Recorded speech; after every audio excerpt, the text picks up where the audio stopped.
Chaotic world of MMA is a place where you are as good as your last performance, and where if you are not ready to cause racial, physical, and emotional carnage each time you appear in front of the camera, people are going to forget your accomplishments in a short time span. Henry Cejudo, the triple champ, is back, and it seems like not many people care, to be honest. Although sticking with the cringiest WWE type of persona does not help him much in hyping up his return, let's be fair. The messenger doesn't even have to do any promotional work. He already did enough both inside and outside of the octagon to earn people's interest, which makes his comeback criminally underrated. Cejudos' life story, martial art career, and achievements have all the necessary archetypes to be considered among the greatest in sports history, but for some reason people have never viewed him this way. Still, this is not the first time Cejudo is not receiving enough credit. He has been underappreciated his entire life. Born in Los Angeles, California to Mexican immigrants, Cejudo comes from humble upbringing, and as a consequence of his father's drug and alcohol abuse, he was a subject of violence and abuse from a young age. His father went as far as threatening to kill the whole family, which resulted in him being deported back to Mexico.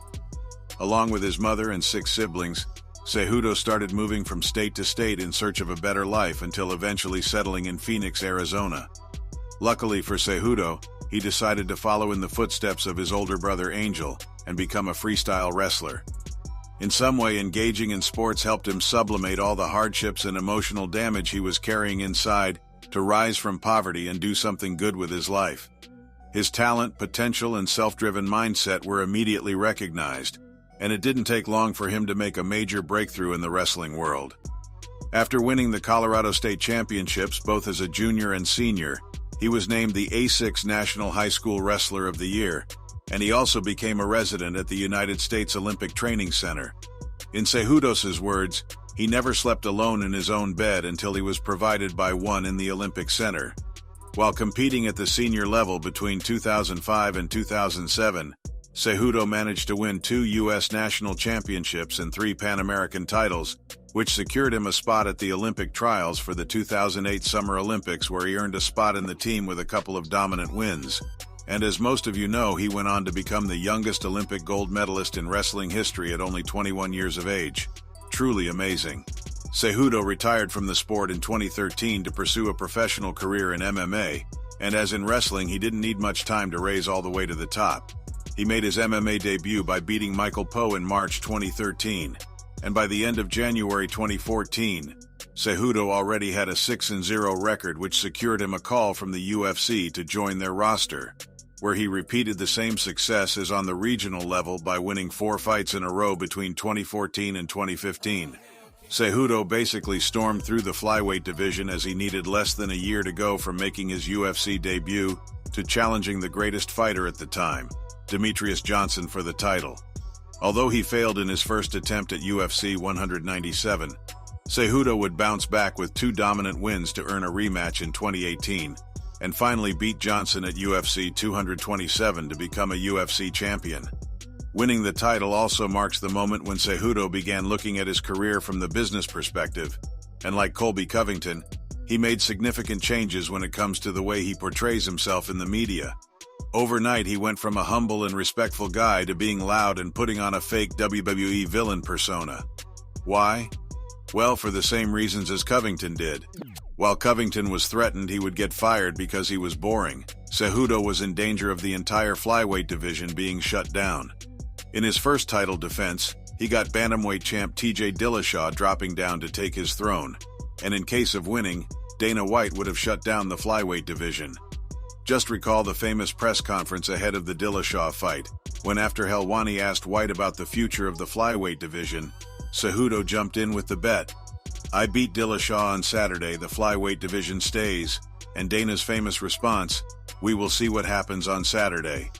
Against all odds, our underappreciated king of cringe knocked TJ Dillashaw out to save the flyweights and receive massive media spotlight to promote himself and his brand. Dillashaw's failed drug test and suspension then opened the doors for Cejudo to now move up in weight class to win the vacant bantamweight belt by beating Marlon Moraes at UFC 238 and become a 2-divisional champion. When you look at the chronological order of what happened, it's still amazing how people continued to diminish his achievements. Our guy just casually knocked one of the best pound-for-pound fighters, saved the entire division, and then became the fourth double champ in history like it was nothing. A year later in 2020, the double champ welcomed the return of arguably the best bantamweight of all time, Dominick Cruz at UFC 249, and like winning the Olympic gold, UFC title in 2 different weight classes and saving the flyweight division is not enough. He further expanded his legacy by becoming the first fighter to TKO the great Dominick Cruz. Shortly after, Cejudo retired from the sport while being at the top of the game. What does Cejudo's comeback mean to the UFC? The bantamweight division went from being one of the strongest to one of the most confusing and chaotic in a very short time span. It is still stacked with former champions and exceptional talents from top to bottom, not just inside the top 15, but including the entire roster. Cejudos' potential victory over Aljamain Sterling would make the situation even more chaotic. And as far as the UFC management is concerned, solve one big issue that is clearly stalling a division from moving forward. Of course, we are talking about the strong friendship between the champ and the #1 contender Merab Dvalishvili, who both stated they do not want to fight each other, not at any cost. And this is where the UFC sees Cejudo as a boogeyman. In fact, you can even say he got the chance to get an immediate title shot after a 3-year layoff just because he is an ideal candidate to unlock the division and solve the problem. If you look at the top 5, it is clear that there's no one else apart from Merab. O'Malley needs one more good performance, Jan is on a losing streak, and Vera just lost to Sandhagen. With the potential win at UFC 288, Cejudo will give the opportunity to Dvalishvili to get his shot at the title. And the weirdest thing about this is that Cejudo stylistically might be the guy to stop Merab's relentless grappling attacks and even secure a title defense. But let's not go too far.